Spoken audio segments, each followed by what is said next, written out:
welcome. I'm Grant, and this is BINBUSTER, where I buy, watch, review budget bin movies for you. Today, it's day 2 of our spooktacular. I'm wearing the tuxedo t-shirt again. Today's movie is a direct-to-video movie. I had it right here in my hand.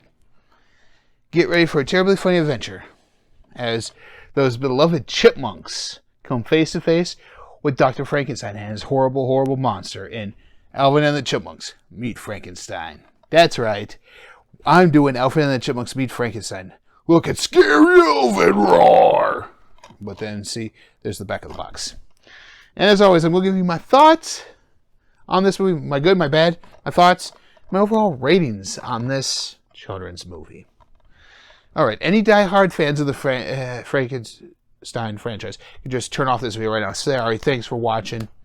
Have a good one, guys. Bye. Those of you who just stuck around for this one's for you. Being the first Chipmunks movie after the Chipmunk Adventure in 1987, Alvin and the Chipmunks Meet Frankenstein returns to the Chipmunks from our childhood in a direct-to-video movie. Which is a good thing, if you ask me. The basic premise of this is the Dr. Frankenstein is taken from he's forced to move out of his house, out of his castle in an undisclosed country. They don't name it. We know where it is if you're a fan of the Frankenstein franchise at all. And then he goes to America, where he finds this amusement park castle, goes there and does his own sick experiments again. An amusement park castle. I ain't making this stuff up. That's actually what this is. This is what this movie is telling us. It is an amusement park where the Chipmunks happen to be performing. And through the hustle and bustle of the day, they get lost. And they end up getting locked into the amusement park. Theodore loses his teddy bear, and all hilarity ensues. So, that's an overall synopsis. A good side of this is it's the Chipmunks. So you're going to get some good songs. Some catchy songs, I should say. They're very catchy. But I'll get to those in a little bit, too. But you see, he goes to this theme park where the Chipmunks happen to be performing. And my first good happens there. The Chipmunks are performing. It wouldn't be a Chipmunks movie without them singing in some way, shape, or form. That's always a good thing when you go into one of these movies. That's what you're always expecting. But they end up getting lost due to Alvin shenanigans. And that night, the Chipmunks come across the castle. And when it's a monster being awoken with the electricity, I wonder who that could be. After being spotted, the comical chase through the park ensues as the Chipmunks eventually outrun the monster, which obviously we know happens. But Theodore loses his teddy in the skirmish. And as you know anything about Theodore, and this is another good for me, if you know anything about Theodore, that he's always the caring chipmunk. He cares for everyone. He's just a gentle, loving soul. And that's what I like about Theodore. They're all three different. Alvin, we know he's the leader, the one who's always getting them into trouble. Simon's the smart one. Theodore's the loving, caring little brother. We all know this. That's why I'm always drawn to Theodore, more so than Alvin or Simon. I'm always drawn to Theodore just because of that aspect of his loving nature. But you see, now we get into my bads. They don't hide the fact that this is Universal Studios. In fact, it's right there on the box. And right in the back right here, done by Universal Studios. See, take a look at that. Universal Studios. They don't make any qualms about this park that they're in being Universal Studios. And you might as well just call it Universal Studios. There's no denying that fact that that's what it is. But like I was saying, when Theodore lost his teddy, my bad comes up. The Frankenstein monster finds where our boys are hiding. Because he sniffs the teddy bear.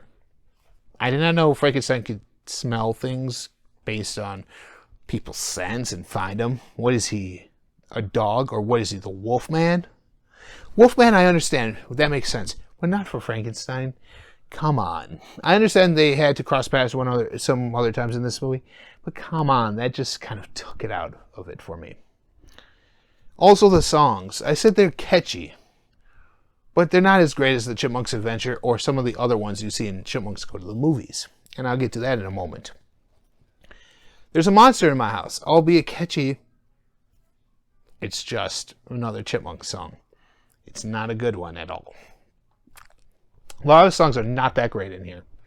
And as I stated, this should have been in the series called Alvin and the Chipmunks Go to the Movies, where they do their takes on different movies. Like they had an Indiana Jones one, they had a Honey I Shrunk the Kids one, they had a Batman one, and I own the Batman one. It's one of my favorites. I watch it all the time.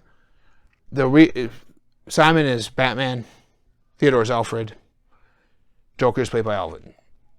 Who knew? That's how it is. It's called Bat-Monk. But you see, they're taking on the roles of these characters. That's how this should have been.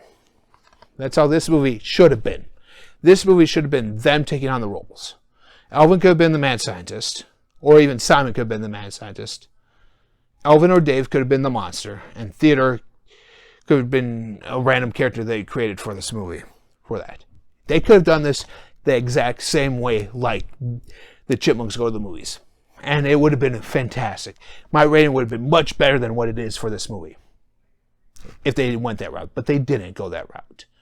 Those videos are great. Those videos are great. This one, not so much. That's why I'm giving it about 2.5 stars out of 5. Because it's middle of the road.